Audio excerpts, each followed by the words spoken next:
Independence Day Resurgence is a sequel that is made and is set 20 years after the events in the previous 1996 film Independence Day. Ironically enough, the film with the slogan, "We had 20 years to prepare, so did they," seems somewhat haphazard and unprepared. It received poor reviews and didn't do very well at the box office. Originally, it was planned to make 2 sequels, with Will Smith returning as Stephen Hiller. But Fox was having trouble negotiating his salary for the 2 films, and so 2 scripts were written, one with and one without Will Smith. Eventually, Smith was deemed too expensive, and so they used the one without. When watching the film, you can't help but get the feeling that the cast was chosen to try and please everyone, to cover all bases, and this makes it very hard to feel empathy towards the characters. On the plus side, thanks to the incredible VFX work, you do feel that there is actually an imminent danger and that the alien threat is very real, even if you don't really care whether they survive or not. 15 different effects houses took part in the film, including Scanline, Cinesight, Image Engine, Weta Digital, Trickster, Mackie-Vision, Lux Studios, MPC, Uncharted Territory, and Digital Domain.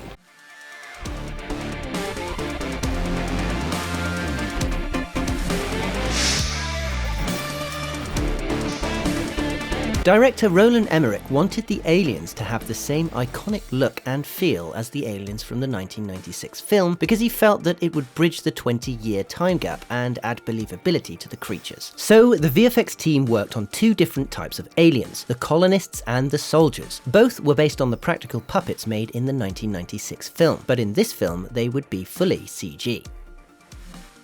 Image Engine was given access to scans and sketches of the original creature design from a museum in Berlin and from the Aaron Sims Company. From these designs, the team worked on evolving the alien's look, paying special attention to the face, not only because as humans we tend to analyze the face more than anywhere else, but also because it had to split open to reveal the operator inside the alien. Perhaps the most challenging part of the aliens were the tentacles that whip out from their backs. Tentacles in general are a headache for animators, but in this case, with approximately 7 tentacles per alien and all independent to one another, animating them frame by frame would have been an absolute nightmare. To avoid this, Image Engine developed an in-house system to animate them so they moved just like the practical ones in the original film. By running them through this dynamic system, they could make them hit a wall, grab a door handle, or do anything they wanted. In order to animate the aliens themselves, the animators actually put on Xsense motion capture suits and acted the scenes out themselves. Other animators would give them directions, and because the aliens' proportions and movements were so similar to human ones, the data transferred almost perfectly. They used motion capture as a reference and for blocking out scenes they could build upon later.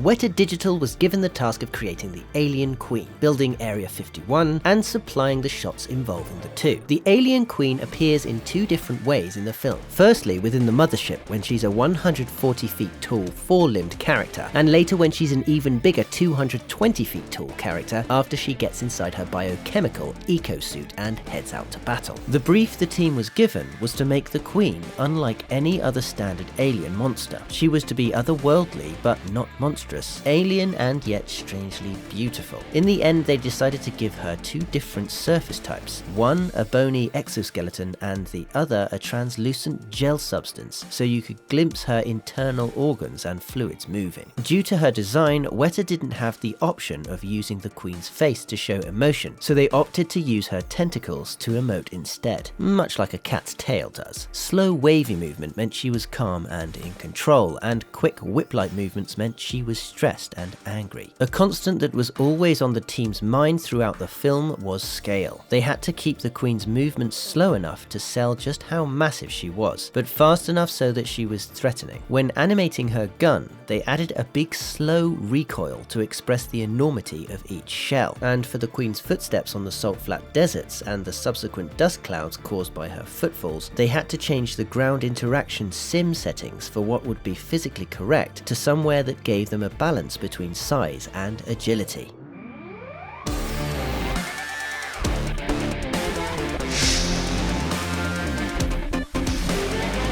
Scanline VFX was given the task, among others, of designing and building the mothership and supplying all shots pertaining to it. Just to be clear, the mothership is absolutely humongous, approximately 2,796 miles in diameter, and another 1,242 miles when its legs are fully extended. Working from a previous model from uncharted territory, they found that since the design was somewhat symmetrical, they could cut the mothership into pie sections and work on them individually. While working closely with the director and production VFX supervisor and using concept artwork and photographic reference material from the original film, they decided upon the look for the mothership and detailed modeling could then begin.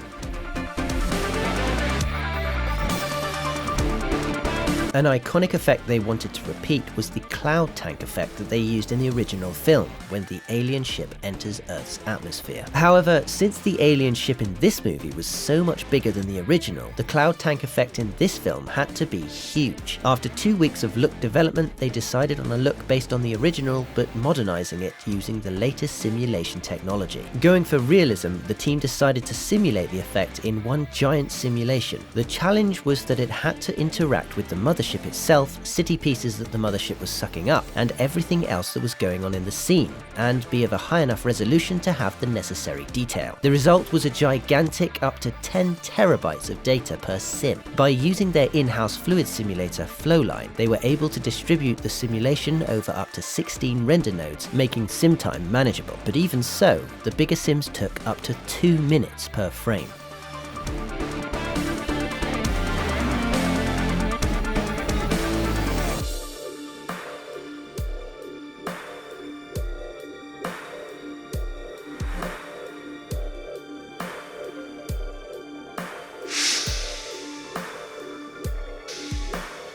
MPC was tasked with the action-packed opening scene based on the moon. For this scene, first MPC had to build the moon. This consisted of 2 main lunar environments, the Van de Graaff crater and the Sea of Tranquility. MPC paid special attention to detail using NASA reference material, concept art, and Hubble telescope photography to recreate the moon as accurately as possible. MPC also built hundreds of assets for the moon base, including buildings, moon buggies, fighter jets, a moon tug and other lunar vehicles, and of course the 984 feet moon cannon. The last one's design was based on concept artwork and on reference material of the cannon from the alien ship in the original movie. Once they had created all this, they then had to destroy it, basically with just one shot of the mothership's cannon. This iconic green laser beam was created using RealFlow and Houdini.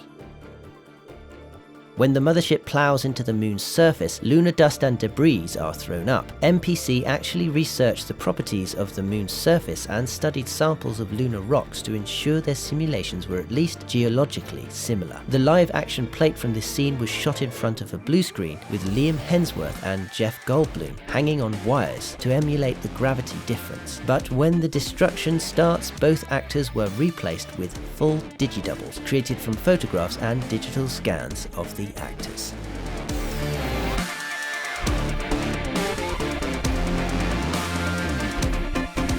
Please give us a like if you enjoyed this video. Don't forget the links to the music used in this video are in the video description, and as always, be sure to let us know in the comments section which movie VFX you'd like to see behind next.